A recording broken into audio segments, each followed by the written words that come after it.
बिस्मिल्लाहिर्रहमानिर्रहीम। अस्सलाम वालेकुम। उम्मीद है आप सब लोग खैरियत से होंगे। आपका अपना चैनल जिसका नाम लर्न विद हफीज़ है से मुखातिब हूँ और आपको खुशामदीद कहता हूँ। चैनल को सब्सक्राइब ज़रूर कीजिएगा। आज हम पढ़ रहे हैं न्यूमेरिकल्स चैप्टर नंबर 2 फ़िज़िक्स के 9th क्लास के। तो इसमें हमने जो न्यूमेरिकल्स थे 2.4 तक जो है वो हम कर चुके हैं। तो उससे आगे जो है न्यूमेरिकल्स वो हम स्टार्ट करते हैं। तो अब जो न्यूमेरिकल है वो है 2.5।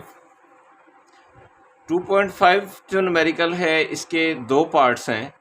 सबसे पहला पार्ट जो है इसके अंदर वो है a car moves with a uniform velocity of 40 metre per second for 5 second.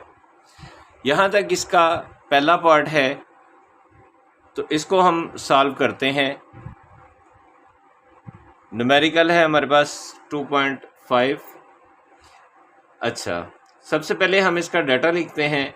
तो कार मूव कर रही है हमारी यूनिफॉर्म वेलोसिटी के साथ में। तो ये मैं पहले भी आपको बता चुका हूँ कि जहाँ पे यूनिफॉर्म वेलोसिटी का जिक्र आ जाता है तो हम उसको सिंपल v से ज़ाहिर करते हैं। तो ये 40 मीटर पर सेकेंड की रफ्तार से जा रही है और टाइम है इसका 5 सेकेंड। तो इसका डिस्टेंस हमने फाइंड आउट करना है। तो चूँकि इसके दो पार्ट्स हैं तो दो डिस्टेंस इसके अंदर आएंगे। तो पहला डिस्टेंस जो है उसको हम करते हैं s = v × t। तो हम इनकी वैल्यूज़ लगा देंगे। v की वैल्यू है 40 और t की वैल्यू है 5। तो ये आ जाएगा 200 मीटर। तो ये इसका पहला पार्ट जो है वो सॉल्व हो गया। अब सेकंड वन में वो कहता है कि it comes to rest in the next 10 seconds with uniform acceleration. Uniform declaration declaration find करना है और total distance travelled by the car, और कार ने जितना डिस्टेंस ट्रेवल किया है वो हमने फाइंड आउट करना है। तो इसमें अब देखते हैं कि ये जिस वेलोसिटी से जा रही है वो इसकी vi है। उसके बाद टाइम अब 10 सेकेंड्स है जिसमें वो रुक जाती है, और चूँकि वो रुक जाती है इसलिए इसकी vf जो है वो 0 होगी। तो हमने फाइंड आउट करना है, एक तो s2 हमने फाइंड आउट करना है और दूसरा इसका एक्सेलरेशन फाइंड आउट करना है। तो चूँकि हमारे पास यहाँ पे vi भी है, vf भी है और t भी है, तो हम इस पे फर्स्ट इक्वेशन ऑफ मोशन लगाते हैं a को फाइंड आउट करने के लिए। तो फर्स्ट इक्वेशन ऑफ मोशन है vf = vi + at। तो अब हम इनकी वैल्यूज़ लगा देंगे। vf 0 है हमारे पास, vi जो है वो 40 है हमारे पास, और at जो है a हमने फाइंड आउट करना है और t जो है वो 10 है। तो अब हम ये 10a जो है ये दूसरी साइड पे ले जाएंगे, ये वहाँ पे जाके माइनस हो जाएगा।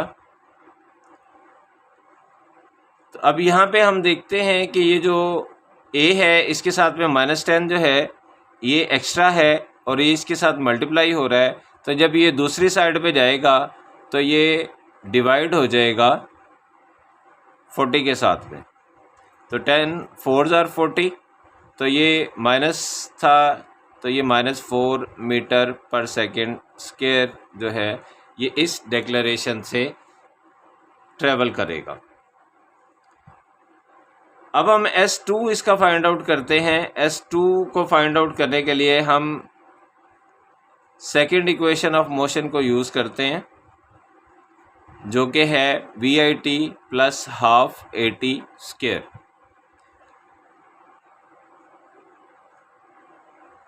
vi हमारे पास 40 है, t हमारे पास 10 है 1/2, a हमारे पास -4 है और t जो है वो 10 है। तो यहाँ पे 10 का स्क्वायर लेंगे क्योंकि t का स्क्वायर है यहाँ पे।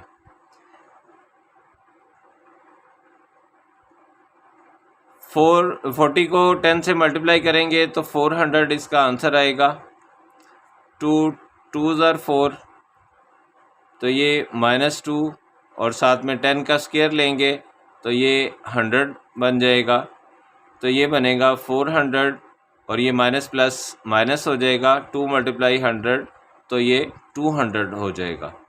तो 400 - 200 इज़ इक्वल टू 200 जो है वो इसका S2 होगा। तो अब S जो है वो S1 प्लस S2 है। तो इसको S1 जो हमने निकाला था सबसे पहले, ये 200 मीटर्स जो है ये निकाला था, तो ये S1 की जगह पे 200 और S2 की जगह पे 200, तो ये 400 मीटर जो है ये इसका टोटल डिस्टेंस होगा। तो एक ये और दूसरा डिक्लेरेशन जो है ये -4 निकला था हमारे पास। इसके बाद हमारे पास जो न्यूमेरिकल है वो है न्यूमेरिकल नंबर 2.6।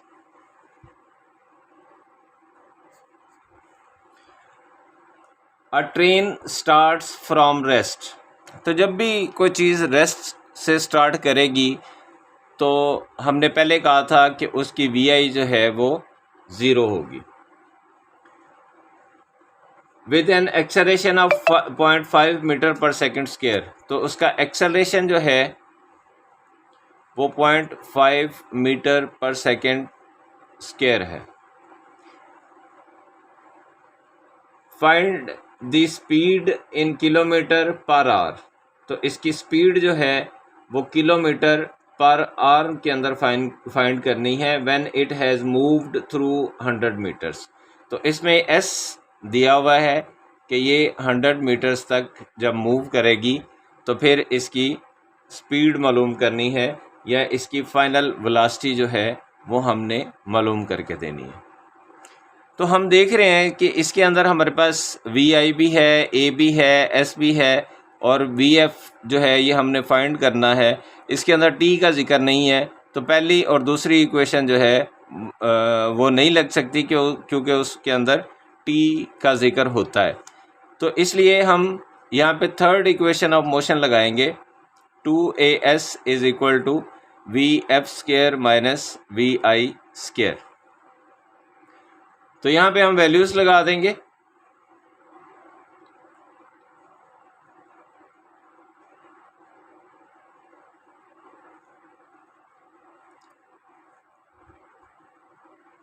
ये फाइंड करना है और ये 0 है।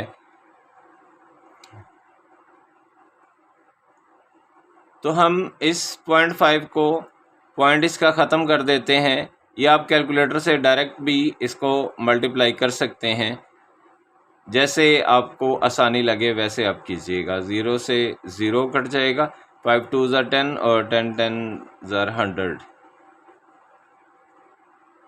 100 हमारे पास आया VF²। तो अब चूंकि ये स्क्वायर है तो इस स्क्वायर को हमने ख़त्म करना है, क्योंकि हमें तो वैल्यू चाहिए सिर्फ VF की। तो हम जब इसको ख़त्म करेंगे तो क्या करेंगे, टेकिंग स्क्वायर रूट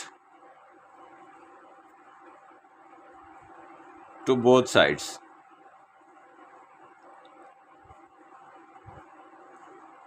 तो 100 पे स्क्वायर रूट और VF² पे स्क्वायर रूट, तो ये स्क्वायर और स्क्वायर रूट कैंसिल हो जाएगा और 100 का स्क्वायर रूट जो है वो 10 होता है, इज़ इक्वल टू VF।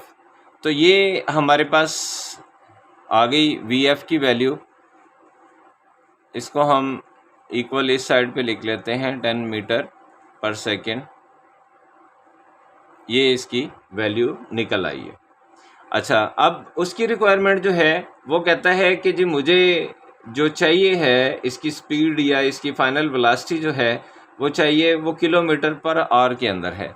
तो जैसे हम इसको सॉल्व करते हैं, या पीछे की किलोमीटर में हमें दी होती है और उसको हम मीटर्स के अंदर लेके जाते हैं, तो वहाँ पे हम मल्टीप्लाई 1000 करते हैं और डिवाइडेड बाई 3600 करते हैं। तो यहाँ पे 3600 हम ऊपर करेंगे और 1000 इसका नीचे करेंगे, क्योंकि ये मीटर से किलोमीटर के अंदर जाना है, तो इसलिए हम 1000 नीचे करेंगे और पर आवर जो था वो उसको ऊपर करेंगे। तो ये 2 ज़ीरो को 2 ज़ीरो से काट दें, 0 को 0 से काट दें, तो ये 36 किलोमीटर पर आवर बन जाएगी इसकी फाइनल वेलोसिटी। तो यही इसका आंसर है। अब जो मैं क्वेश्चन सॉल्व करने लगा हूँ 2.6 के बाद वो 2.8 है, क्योंकि 7 वाला जो है वो थोड़ा सा लंबा है, तो इसलिए हमारी वीडियो की लेंथ जो है वो बहुत बढ़ जाएगी। तो इसलिए पहले 2.8 करने लगा हूँ। 2.8 में कहता है a cricket ball is hit vertically upward and return to ground 6 second later. अब ये कह रहा है कि जी बॉल ऊपर भी जाती है और बॉल नीचे भी आती है, तो इसको टोटल लगते हैं 6 सेकेंड। मतलब बड़ा टी जो है वो 6 सेकेंड है। Calculate maximum height. तो जब हमने एक मैक्सिमम हाइट फाइंड करनी है तो हमें टी जो चाहिए है वो एक साइड का चाहिए है। तो एक साइड का टी फाइंड करने के लिए हम इसको डिवाइडेड बाई 2 कर देंगे, क्योंकि ये जो टाइम दिया हुआ है ये ऊपर जाने और वापस आने का है। तो हमने सिर्फ ऊपर जाने का टाइम नोट करना है। तो अब हमें ये भी पता है कि जब बॉल फुली ऊपर चली जाएगी, हाईएस्ट पॉइंट के ऊपर चली जाएगी, तो हमारी VF जो है वहाँ पे 0 हो जाएगी, क्योंकि फुल हाइट के ऊपर जाके ये एक दफ़ा रुकेगी और फिर ये वापस आएगी। तो G हमारे पास, जैसे हम पहले भी डिस्कस कर चुके हैं कि अगेंस्ट द ग्रेविटेशनल फोर्स, यानी ज़मीन की तरफ आने की बजाय जब ये उसके अगेंस्ट जाती है, ऊपर की तरफ जाती है, तो G जो होता है हमारे पास वो माइनस हो जाता है।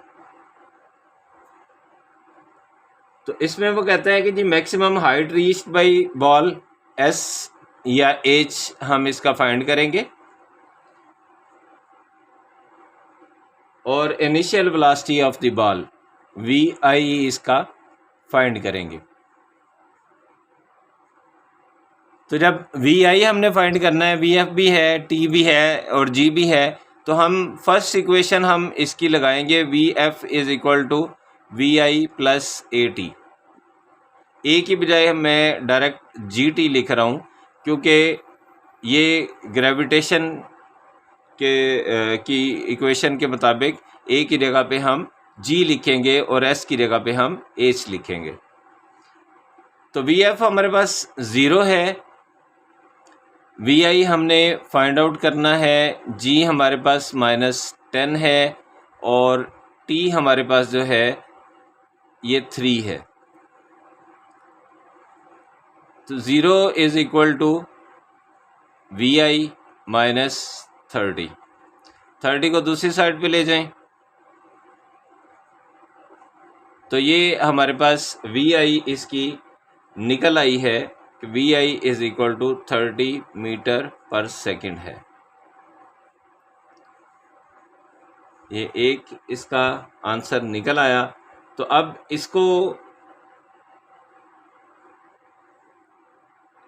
यूज़ करते हुए हम इसकी थर्ड इक्वेशन ऑफ मोशन के अंदर इसको पुटअप कर देंगे, तो हमें डिस्टेंस इसका मिल जाएगा या हाइट इसकी मिल जाएगी।